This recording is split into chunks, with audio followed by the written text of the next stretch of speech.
So this internal parts worksheet actually has two parts on it. It has this top part, which is where you would go through and identify the parts to the computer. Now, I can tell you that online you're not going to find this exact picture.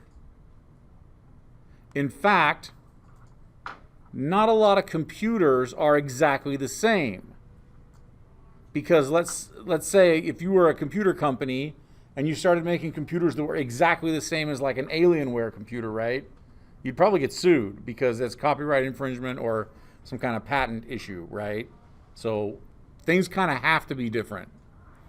But even though you're not going to find this exact one and you are going to find some different ones, this really isn't all that hard if you do a little bit of deductive reasoning, look around 2 or 3 or 4 different pictures, whatever you can find, and maybe some process of elimination, and you get, hopefully, to identify these parts. The second half of this, down on the bottom, these are just basic questions about really basic computer stuff. All the answers to these questions can be found at this howstuffworks.com webpage. So here's the webpage I'm talking about.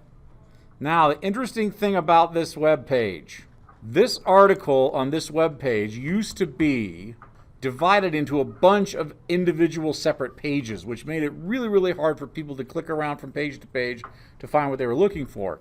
But they rewrote it a little bit, which is nice because now it's all in a straight line.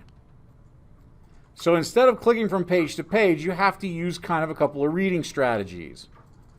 So if you are careful and you use that scanning style reading strategy, you could probably find what you're looking for pretty quickly. And you don't have to read the whole thing, unless you want to. It's up to you. Okay, so 2-part worksheet. Top part, just identify those parts. Trust me, search around on Google, you will find them. Okay, second half, answer the questions. So, there you have it. Parts identification on the top, question answering on the bottom.